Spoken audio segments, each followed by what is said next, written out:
huge news is this first day Aquaman box office totals are in, and this is a flop. I mean, a bad flop. And crazy enough, this isn't the only hit that Warner Brothers took, as when people started talking about Amber Heard being in Aquaman 2, stock dropped substantially, costing millions and millions of dollars. Yeah, this is what Amber Heard makes those Warner Brothers stockholders feel like. Yeah, who knew that the advertisement for Aquaman 2, with all of those empty seats, would actually mirror real life? I mean, Amber Heard has destroyed this freaking movie. You and I, we're going to talk box office, stock, reviews, and more.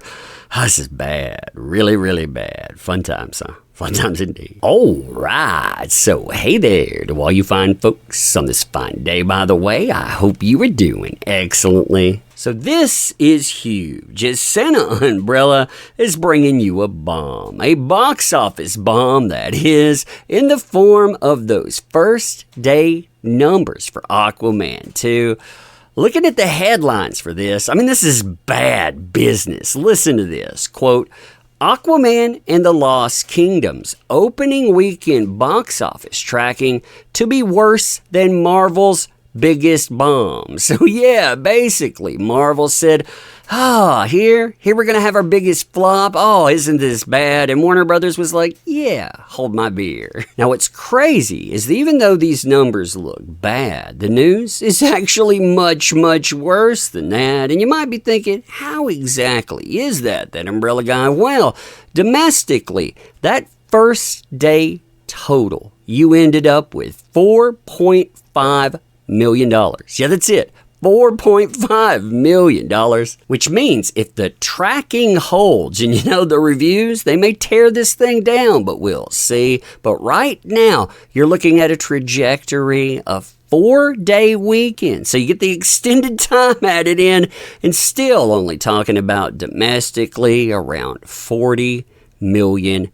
I mean, that is really bad. Now, like I was saying, so it sounds dire, but it is much worse than I think most people realize. What I mean by that is this. If you go and you check out Aquaman 2018 and compare these numbers, their opening weekend was $67,873,522. I mean, that's bad. You are talking about the difference here.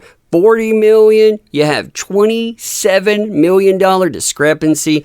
Yeah, you're talking 67.5% differential. It gets worse though, because when you look at the box office numbers for that $67 million, you realize that wasn't actually a good opening at all. It was a soft opening. You can actually see it right here. If you look at the trajectory, this was not going to perform well at all either. But then the reviews came in and they were like, yeah, this movie, it's fun, it's exciting. Plus, you didn't have all of that Amber Heard baggage this new movie is carrying.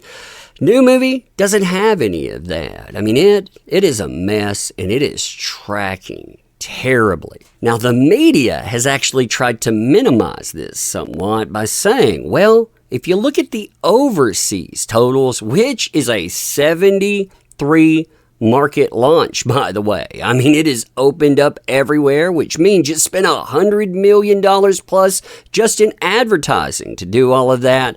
You're delivering another $75 to $80 million.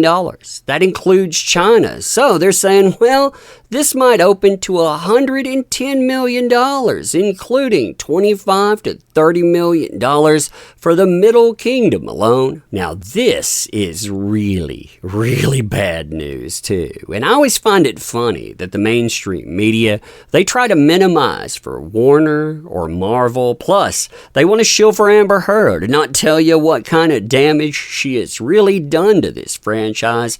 But when you go in and you compare those international numbers to Aquaman 2018, Oh man, it is worse than what we saw with the domestic box office. And here's why. I mean, if you look at international, first of all, that's where your lion's share of your money is going to come from for Aquaman 2018. And look who makes up most of it. China. China almost brings in $300 million. They almost bring in by themselves as much as the domestic box office brings in, $291,800,000. When you add up all the other territories, this isn't all of them, by the way, there's a lot more, but these are the big earners. But when you look at that internationally, you end up with $808,696,893 versus the $335 million you get from the domestic box office. That's 70.4% or thereabout. Now, in its current trajectory, and this could get a lot worse depending on how things play out, you know, how the negative reviews hit it and more. But right now, we're talking about a movie that may end up losing more money than any other superhero movie out there. We are talking about high hundreds of millions of dollars in losses, and this lion's share of the problems. I mean, you can link this stuff right back to Amber Heard. If you need any more proof that she's going to be blacklisted, none of these companies are ever going to touch her again. See, the current budget that's being reported sits at a whopping $215 million. I mean, that's a crazy number there, and that's the number that was reported from Go. That's without any reshoots, so that number is probably much higher. But if you take that, you take that on faith, that's the right number. You got to have $430 million just to break even on production. I mean, remember, theaters, they take half of what you make, so you got to earn double that. On top of that, you have the advertising budget. The advertising budget to open a movie like this in 70 plus territories, you're talking about conservatively $100 million. That's an easy mark. And remember, they didn't have a premiere or anything like that on this, but still, you're going to easily spend that type of money.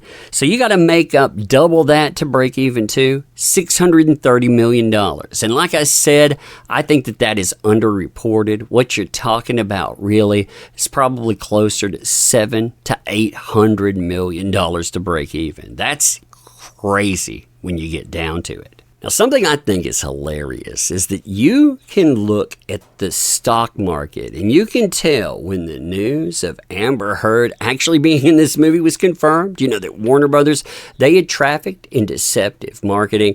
I mean, look at this. Where's Waldo? Oh, yeah, he's hiding in this crater right here. I mean, you're talking not just tanking a franchise. This is tanking Warner Brothers stock. That is millions of dollars for those little dip there. And I mean, look how you got it. It's like dropping off a freaking cliff. But let me know what you think about this stuff. And as always, appreciate the heck out of you. You make this stuff work. Thank you. Can't say that enough. Want to help out the channel, by the way? Links are in the description. Plus, share this everywhere, too. Merry Christmas to you. I hope you have a great one. We'll see you soon.